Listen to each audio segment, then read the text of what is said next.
Hi, everybody. Welcome to Falling Up Radio. My name is Michael Harris. I'm host of the show. We got an amazing guest today. I want to dive right in.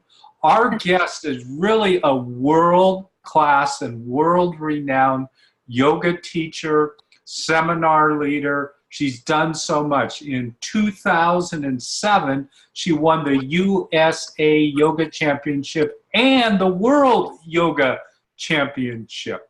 She has her own studio, which is an incredible facility in Mountain View, California.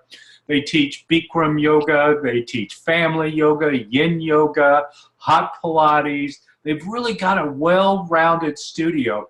And now she's also married and has a 1.5-year-old son that loves to play with cars and probably does a little bit of yoga in the family yoga classes too. So, Cynthia Wehr, welcome to our show. I'm so excited you're here today. Well, thank you, Michael. Thank you for having me. I'm so excited to do this. This is great. Yeah. The first thing I want to talk to you about is the name of your studio. I didn't actually mention it, but can you mention the name of your studio and what it means? Because I love what you've done with it. Yes. So I have a co-partner. Her name is Barbara. And when we were rebranding, we were thinking of what we could name our studio, and we wanted to stick with a B word because to keep the acronym, because everyone called it BYMB. So she actually came up with the name of the studio, and we were inspired by a beautiful place near us. It's in Woodside. Maybe it's about half an hour away from me, and it's called Filoli Gardens. Mm-hmm. And Filoli stands for Fight, Love, Live. Filoli, Fight, Love, Live. And that's how Bomitra came about. Bomitra stands for Body, Mind, Transformation, Bomitra. And that's how that came to be. I love that. Is that in the Urban Dictionary yet? I don't think so. No. I think it belongs in there. It's not really used for anything. It's a common last name in some parts of India. Oh, really? Yeah, but it doesn't really have, I don't recall it has much meaning, or I don't remember if I found something, but it's been a while, so. Yeah. Well, let's dive into a little bit of yoga. Now, you started yoga in New York City. Your first class was a Jivamukti class. Yes. It was my first official class. I had done yoga through college, but I don't know what that was called. But they called it yoga, but it was more of like a warm up. Sure, warm up stretching type class. Yeah. So what inspired you to go into a real yoga class? I'll call it a real yoga class at the Jivamukti studio. Just through a friend. She had been practicing, and I had kind of stressed how the yoga at in our acting warm up program was like, I was like, what is this? And she's like, oh, well, this is not really yoga. Let me take you to a real yoga class. So she took me to Jivamukti, and I had absolutely no idea, like zero. I had zero knowledge of yoga. I mean, like nothing. So I went to my first class. I don't really remember, though, who taught the class. This was when I was like 19, so it's been a while. Or 18 or 19. And it was amazing. Like, it was the class. It was just one of those classes. I was like, what just happened? I was sweating just from the beginning breathing exercise, but it's not the Bikram breathing. I don't remember what we did. It was just standing still, inhaling and exhaling. And I think with the energy of the room, like, I could feel the energy of a class for the first time. And yeah, I was hooked the first class. So. And you were a dancer, actress at the time? No, just acting. I wouldn't call myself a dancer. I mean, I love dancing, but I'm not a professionally trained dancer or gymnast. People always ask me if I had that background, but I did a little bit of it, but nothing, I wouldn't say I was a dancer. Yeah. But acting, that's always been my thing. I've always enjoyed performing since I was a little girl. And that's how that's what I did in college. I got my degree in my BFA in theater. So. Wow. Yeah. So when you started out, did you have any particular injuries? Were you stressed out? Were you tight? No, I wasn't. No, not really.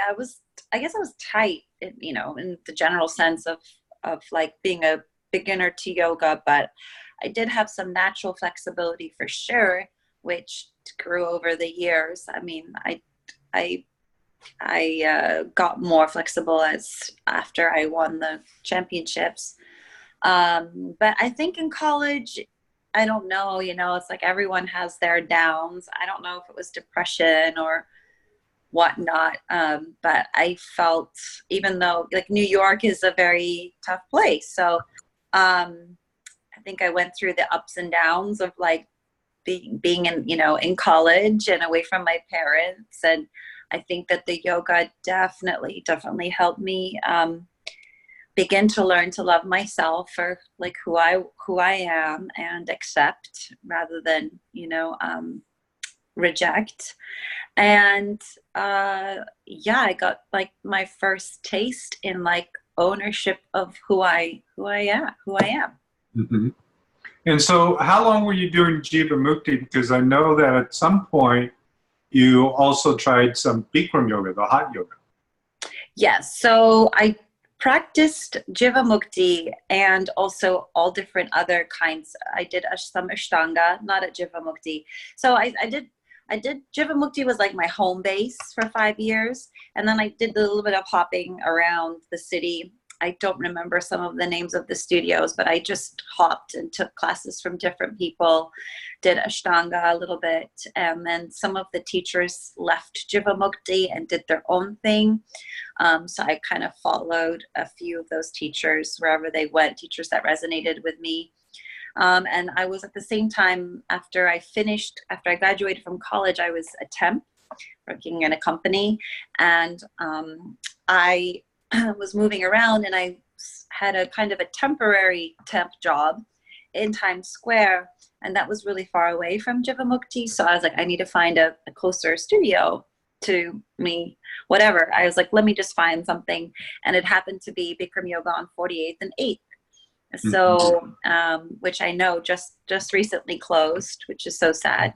But that was my first Bikram Yoga experience. I don't remember who taught the class. I think it was a teacher trainee who had just finished training. And it was a different, like I wasn't planning to go back after that first class at all. Oh, really? You hated it, or? I hated it because it was so different than what I had.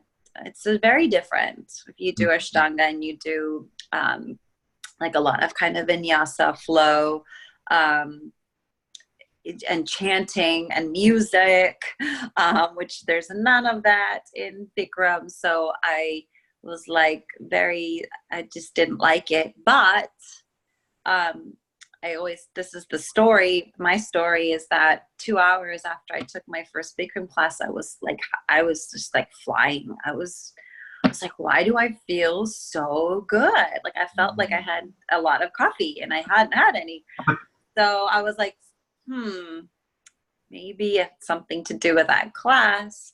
So I just gave it another shot. So I went back and I practiced. So that kind of started like a very minimal Bikram practice, but I was still heavily doing Jivamukti and other kinds of yoga. Yeah.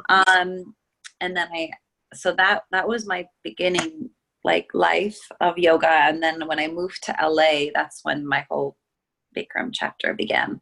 Because you moved to LA and actually a place that was close to a Bikram studio there, like around the corner or something. Yeah. So I left New York just shortly after 9/11, like a week before 9/11, not after, a week before 9/11. And my goal was to move to LA to pursue my acting career. I wanted to be a famous actress. And one of my family members also was moving down there. So he actually got the apartment. I didn't see the part. I just knew I had a place to live, and my parents drove me down. I just learned how to drive ever in my life, which was another.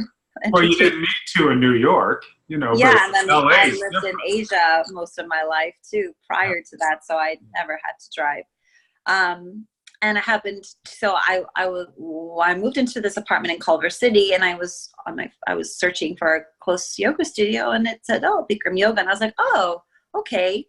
Granted, Michael, I did not know that Bikram was a person. I knew zero, didn't know it was a person. I think that's true with a lot of people. They just don't know. Even today, when they come into a Bikram studio, Right. they don't know. They don't know. Yeah. So I go there, and first of all, finding it was a bit tricky because it's down the alleyway, and then you make us. I was like, "What? Where am I going?" So I ended up going in there and started taking classes, and shortly I discovered that he was a real person. And at the time though I was working, I found a job at the mall at the Beverly Center. So I was working there. I'd never worked in a mall before, so that was and that's quite new. Everything was new to me. Yeah. But I took it on with excitement. That's the change I wanted. I wanted a change, and that was what was going on. And then I started just getting really. They suck you in. Headquarters just somehow sucks you in. And I got sucked in, but it's all good in a good way. Sure. And I ended up working there. So I left my job at the mall to work at headquarters. And I was actually making more money at headquarters than I was at the mall. So I was like, oh, and I get yoga every day, or pardon? Were you practicing every day? Yes. Yeah. I was practicing every day at the time. I take that. Like when I started working there, I started practicing every day. I remember now I was still going to the gym because I loved the gym, because in New York, I was also doing the gym. So I was doing gym and yoga, but then when I started working for Bikram, I just started doing yoga every day. Yeah. And how did that change? Did you find that your practice accelerated? Because I know you've worked hard for your very yoga. long time. Yeah. Gosh, it's really hard. I think, I was improving. I think for me personally, the first 3 years of Bikram, 3 or 4 years, I struggled with the breathing in the class. I was always that girl that had to either take a moment. I put my hands on my knees and kind of catch my breath, because I think my lungs were expanding and getting better. So in the beginning, that was one of the challenges, was just catching my breath, and my heart rate would go really high. And then I think it was after 3 or 4 years, I was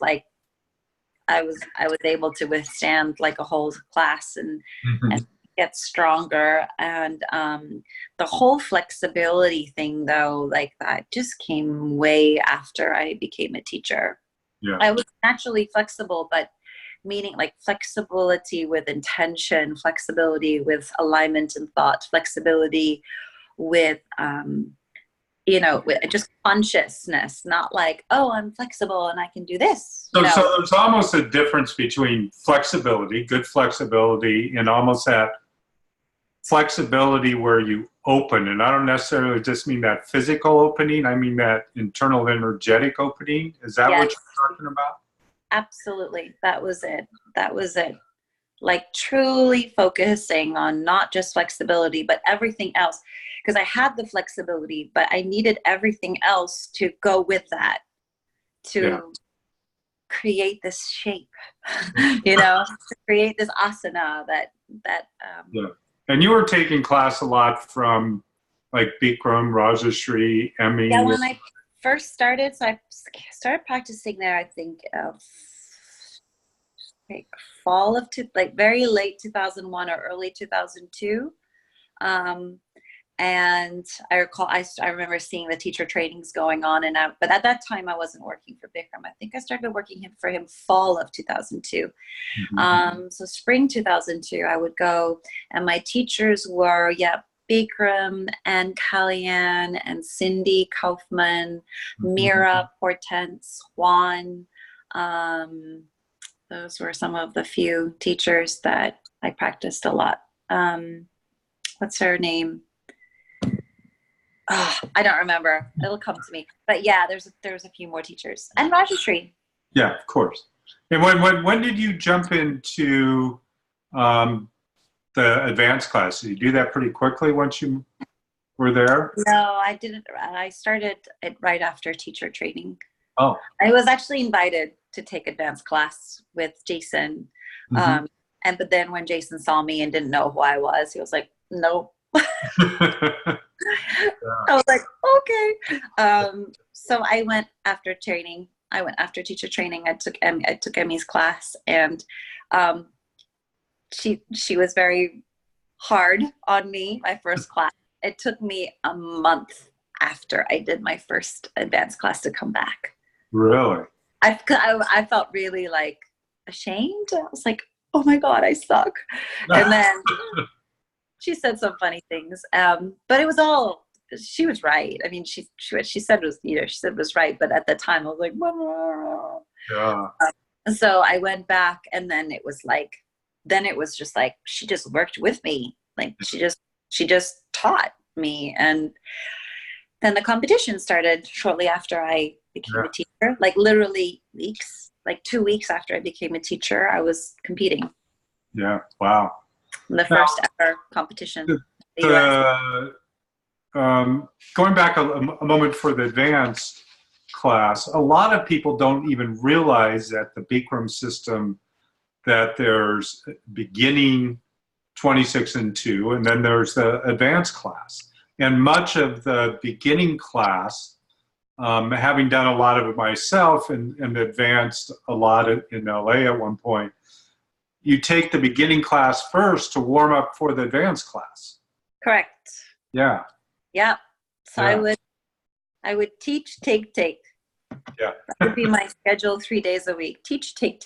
Teach, take. That's not a bad schedule. No. Sorry. Oh, what happened? Oh, there you go.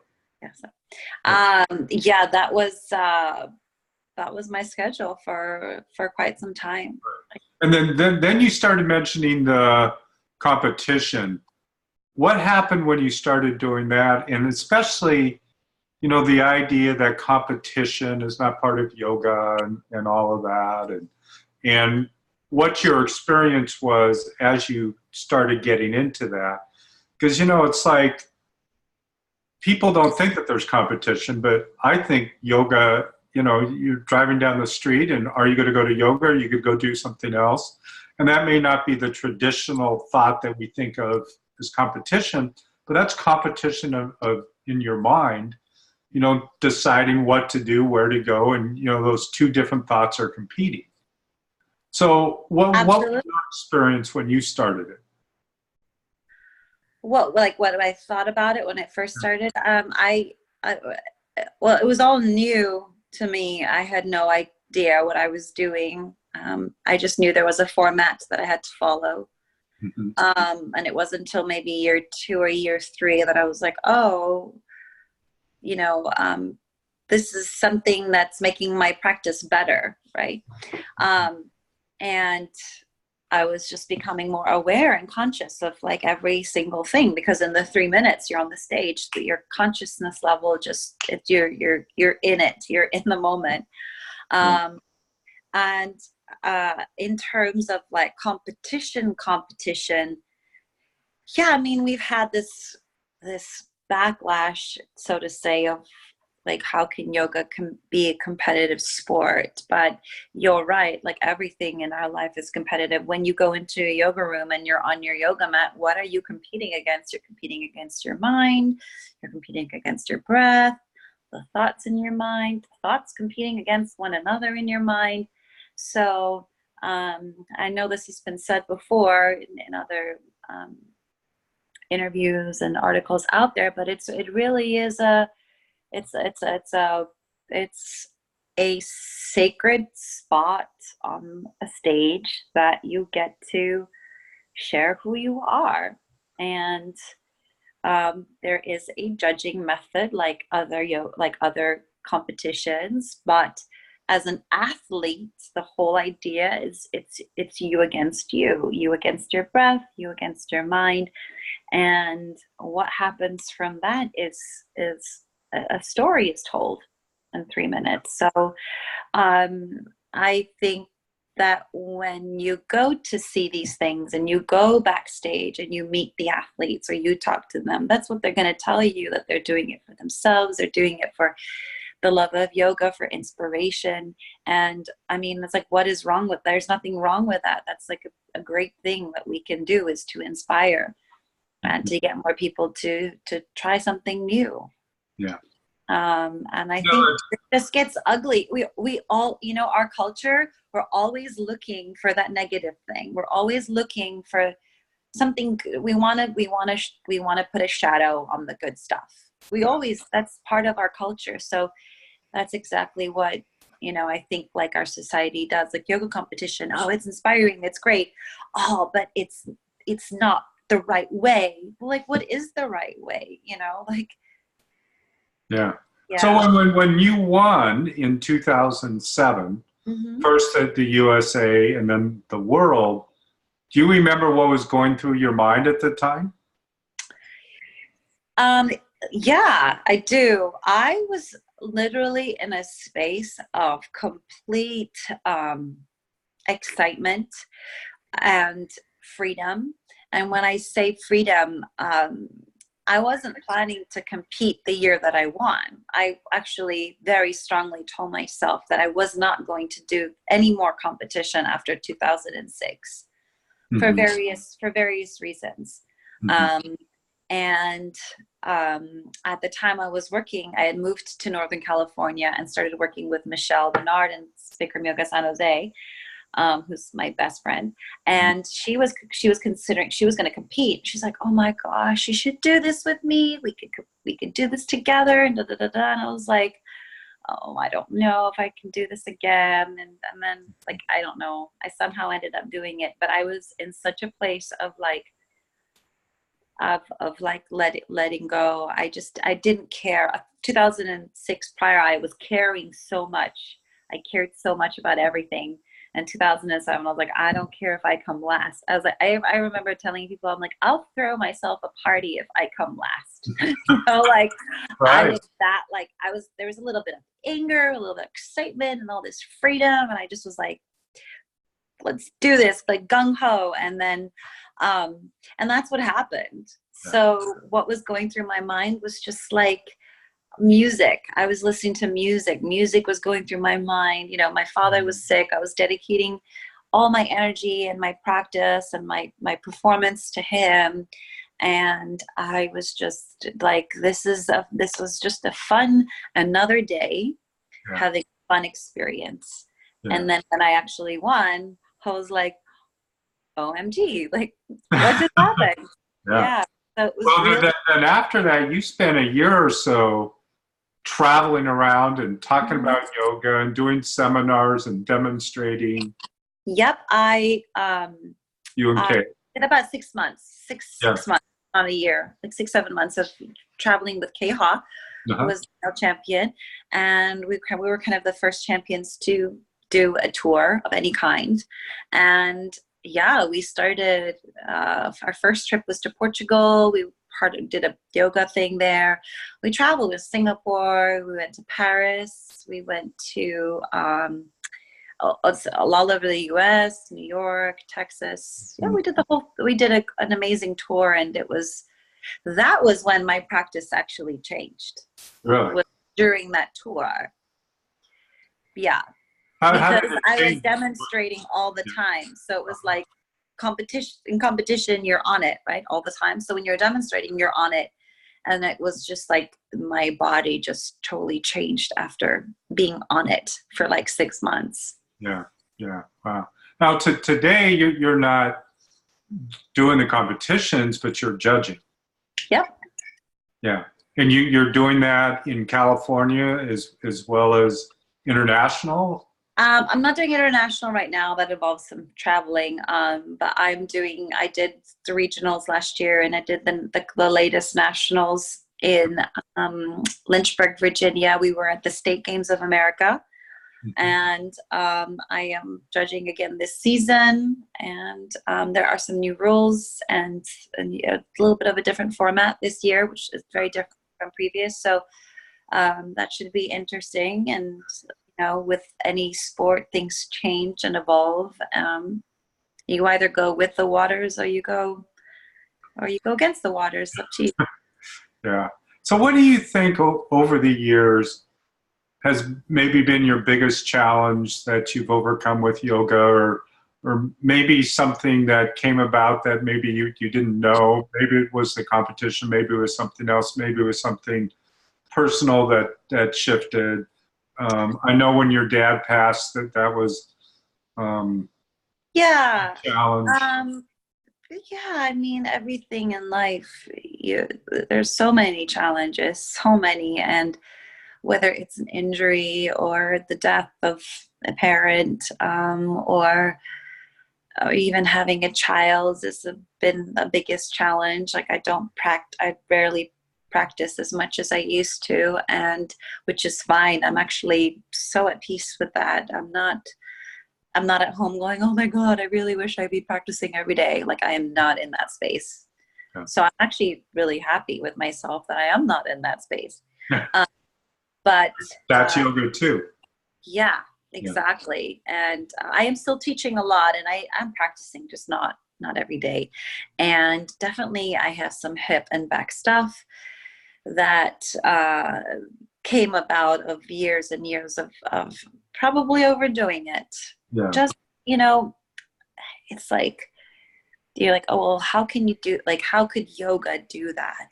But it's not the yoga that does that. It's you. It's me that didn't pay attention to some of the signals, or didn't, do things on the other side as I was doing the right side. So that's not on the yoga. That's on me. Yeah. So I just want to make that clear, because lots of other people have injuries as well from yoga, but that's because you're not listening to your body, or doing something over and over again that you don't need to do over and over and over again. Right. That's like with competition. I tell these athletes when I coach them, I'm like, you do not need to do 500 standing head to knees before you get on stage, because it's there. Yeah. Like that's the lesson I've learned. Uh-huh. And did you practice all through your pregnancy? No, I did not. And I thought I would. But this being pregnant totally shifted my hormones, that I couldn't even be in the heat, meaning I couldn't even teach. Yeah. So I would get sick every time I would teach a class. So the heat and when I meant sick, I would get a migraine. I would be in bed. I'd be throwing up. So we decided no heat during the pregnancy. Mm-hmm. I thought I'd be that pregnant woman in the yoga room, busting out this and that. But I stayed physically active, and I went to the gym, and I did my own stretching in room temperature, and I had a great pregnancy, healthy pregnancy. And just the heat did not like me. Yeah. And does your son do any yoga? Is he? Well, he's 1.5. He's still very, he's still getting his words down. But when I say yoga, he does downward dog. Oh, he does? Mm-hmm. Yeah. Now, I don't know how he got downward. I mean, I think it's just because it's the easiest thing. And I guess I do a lot of handstands around him. So he probably thinks that downward dog is like a handstand. But yeah. So. Well, he comes to work with me. He's a yoga baby. He already has a job at the yoga studio. So yeah.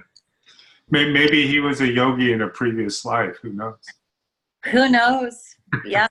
And he can do whatever he wants. If he wants to do yoga, great. If he doesn't, that is just fine. I'm just going to let him do what he wants to do. Yeah, of course. Yeah. Now, The other thing that I know, especially since you've been teaching for a while now, how do you think your teaching has evolved, and what's maybe your focus has changed a little bit? Maybe you're focusing on one thing more than another. Can you talk a little bit about that? Yeah, honestly, I don't know. Like after I had Renzo, I went through like a down phase of my teaching. I felt so stagnant. I felt uninspired. And I'm not talking about uninspired, like my surroundings were inspiring. It was me. Like there was just something within me that just didn't feel the teaching, if that makes sense. Maybe it's because I was just a new mom and I wanted to just experience that. And having to go back to work after 3 months, that was really challenging for me because I wasn't ready, I wasn't ready to go back to work, but you have to here pretty much, unlike other countries in the world. But it took me a while. It took me about 5 months after I came back that I started to feel like inspired to teach again. And I did a few workshops here and there at local studios, or we had our own guest teachers too. And every time I would take class, I would get inspired. I don't know. It was just something in me that felt like stagnant. And I still have those days. I mean, I'm sure a lot of teachers do, but I don't know. After teaching for 16 years, I'm questioning a lot. What's next, or how do I fall in love with teaching again. And it's not even because the teaching is not about you, but if you aren't connected to what you're saying to yourself, then you're not really teaching. Yeah. And I have the good days and the bad days. I mean, there's days I don't want to teach. I go in and it's funny, the days I don't want to teach and I go in, I teach a great class. The day that I'm so excited and happy to teach, I teach a class and it's like, blah. It's always like that. That's yoga. So, you do that with your yoga practice too. And I also became certified to teach yin last year. So that was actually amazing. And that actually has been really good for my Bikram teaching, because it's like I'm playing with other aspects of yoga that are not related necessarily to Bikram yoga, but they're still all interconnected. Sure. So, and I think yin is a great complement to Bikram. It's amazing. And it's so funny because when I first heard about like the combo of yin and Bikram, which was years ago, this is before the hot Pilates. Before the hot Pilates craze, it was all about yin and Bikram. And I was like, what? It was like, this is weird. And then I did my first yin and did Bikram. I was like, oh my God, now I know. And now I know what everyone's talking about. Yeah. I think our problem is we judge before I judged before, same as hot Pilates. I was like, I will never, ever do hot Pilates, ever. And now I love hot Pilates. I think it's so much fun. I take it more than I do Bikram. And one of the reasons is because I just need a change. And my Bikram is still there. It has nothing to do with not wanting to step on a mat. It's just like I just needed a change in my mind and in my body. And after practicing Bikram for 16, 17, 18 years almost, it was just like I needed something. Yeah. Yeah. Yeah, I get it. I have not tried the hot Pilates yet. And it's just fun. It's I should try it. Yeah. And it's like it complements the Bikram so well. And when we teach it at our studio, it's not like we're the core, the heart is still Bikram. And when somebody comes in, we tell them that this is a Bikram yoga studio. The core of it is Bikram, but we have other classes that complement their practice. Yeah. It's not a replacement of Bikram, but it complements it. Sure. Well, I'm planning to be down there for the opening of the new studio. Yeah. So if I can work it out, I'm going to maybe come up to your studio as well and maybe I'll try the hot Pilates. You totally should. Totally, absolutely should. I don't teach it, but I don't really want to teach it. I feel like I found something for myself that is just to take, you know? Right. I almost became a hot Pilates teacher because we had a training in our studio when I was pregnant, but then I got sick because I was in heat, even though it was lower heat because it's not as hot as Bikram, but still I got sick. So, but I've just decided that hot Pilates is going to be something that I just want to take and enjoy and not have to worry about also teaching it. Yeah. So, yeah. Now, you've got a new website coming out. Yes. And I just found out about that. What's that about? What are you going to do with that? Okay, so one of my passions, my hobbies, is YouTube. I love watching all different YouTube vloggers, mostly from England. I'm a huge they have just the best fashion, and they call them influencers, so to say. And when I have a time, I just love watching their daily lives and the fashion and the beauty products. And before I became a Bikram teacher, I just always loved fashion and I always loved makeup. I'm also a certified makeup artist, even though I don't do anything with it.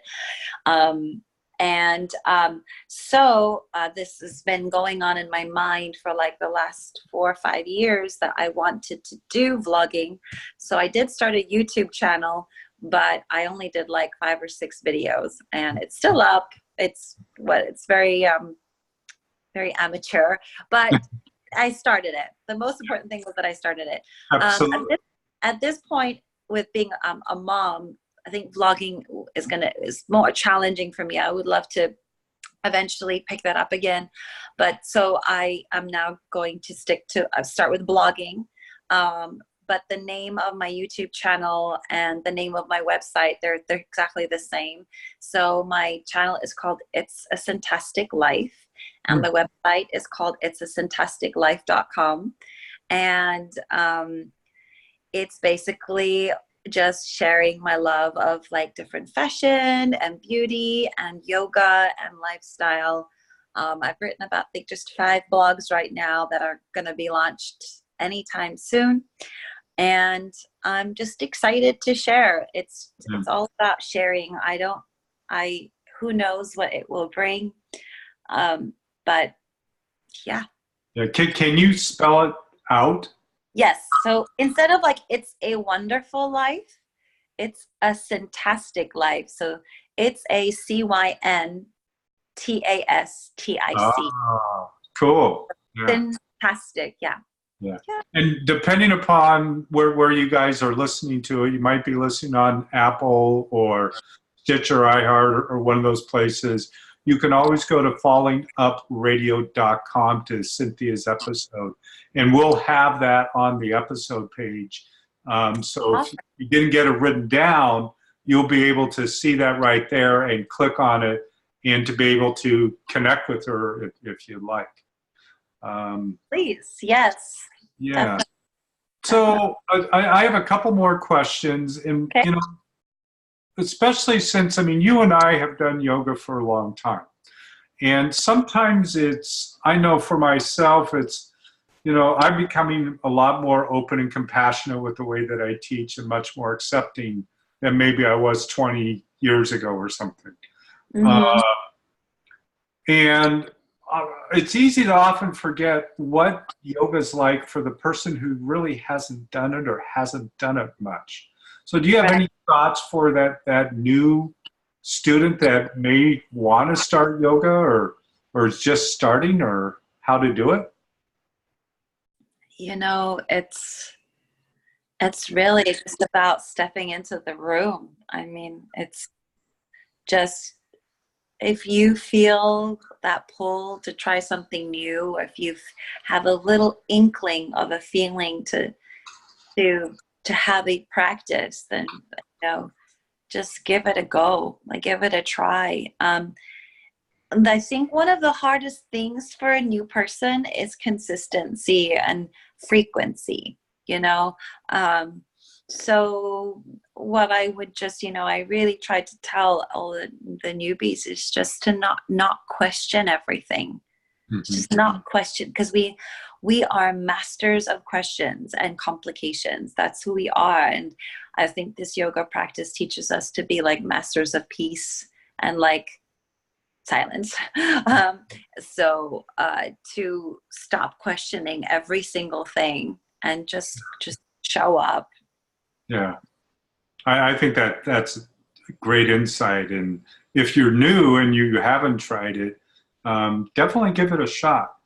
Right. So the last time that we talked, when we did the podcast before, a number of years ago, do you remember what the last question was that I asked you? No, I don't remember. Well, let's see if this, I won't give you the answer. I'll wait to see what you say this time. So what is your favorite ice cream? Oh, hazelnut. Now you hazelnut now? Well, I like hazelnut. Yeah, like gelato. I like the hazelnut gelato. That's my favorite flavor. Do you remember what it used to be? Vanilla. How about black sesame? Oh my gosh! Yeah, that's funny. Black sesame. Because that was like Japanese. I guess it's because I don't. Yeah, it's so like Asia. I used to have that in Asia. If I would be in Asia, I'd be eating that all the time. Yeah. But they have black sesame here randomly sometimes, but I never had. Yeah. That's funny. Black sesame. Yeah. Because in life, every once in a while, we have to eat our ice cream, right? I had some last night. There you go. Yeah. I had. I'll tell you what I had. I had chocolate peanut butter cup. Wow. And like fudgy brownie flavor, but two little scoops of each. Wow. I got this new little favorite thing that I do now. I take a block of tofu, like you buy in the store. I cut it in half. I throw half in the food processor, and I throw in raspberries, maple syrup, and a little bit of lemon juice, and I blend it up. And then I put that aside, and then I do the same thing. I throw the other half in, and then I add a little bit of vanilla, maple syrup, and cocoa. So now I've got chocolate, and I've got raspberry. I've done blueberry. I've done strawberry. You can do any flavor you want. And then I throw in some granola. I throw in like chocolate, and then the raspberry layer of that, and then maybe another layer of chocolate, raspberry, maybe throw some walnuts on top and chop up some bananas. And it's like my new favorite dessert. That's great. This is with tofu. With tofu, yeah. Well, you've heard of nice cream, right? Nice cream? Yeah. Is that what they call it? Frozen bananas. Yeah. Blend that up, and that's kind of like ice cream too. Yeah. Right. And it doesn't take very long. I mean, it takes me 10 minutes to make it or something. So that's pretty good. Yeah. I try that. Unfortunately, I just had the real deal last night. Just the real deal. Sometimes it's the real. I did have the real ice cream last night. Like no funny stuff. Just it's actually I think gelato flavored, but we normally buy almond milk flavored or coconut milk flavored ice cream here. Yeah, that's great. Sometimes I think we have to have that dessert first, right? Sometimes, yeah, definitely. Yeah. So, any final thoughts, or can you tell the listeners your website again? Yes. So it's a syntasticlife.com. Should be launching anytime soon, and I'll just be sharing my thoughts on different fashion brands that I like, different beauty brands that I like, as well as yoga blogs talking about like my yoga experience and sharing any golden nuggets of wisdom that I have acquired over the years, and lifestyle. So lifestyle will be a little bit more about like reviews on places that I go to. So yeah, that's pretty much it. Fun. Yeah. Well, it's all about trying to have some fun. Yeah. I look forward to seeing you again when I'm down there in, I'm going to be over in Tracy too. So December when the official opening is. So I look forward to seeing you, and it's really been wonderful having you on the podcast again on Falling Up Radio, and hearing some of the same things, but more important, hearing it in a new way. And, Yeah. you know, I learned a lot today, and it's always really great to just talk to you and just chat about yoga and spread the message a little bit and really live it. And one of the things that I've always appreciated about you, Cynthia, is that you always lived your yoga, no matter what's going on in your life. And Right. Exactly. that's what it's about. So thank you again for being here. Thank you so much for having me. I hope, yeah, I always enjoy these things. So anytime. Yep. So hold on for the other side. Again, you're listening to Following Up Radio. Be sure to share this episode with your friends. Post it on Facebook, send an email, put it on Instagram, wherever. But just share it with your friends, and be sure to check out Cynthia's website. If you didn't get it written down, again, you go to followingupradio.com to Cynthia's episode there, and the link will be there for you to check it out. So have an incredible day. Till next time. And again, thank you, Cynthia. And thank you. Thank you.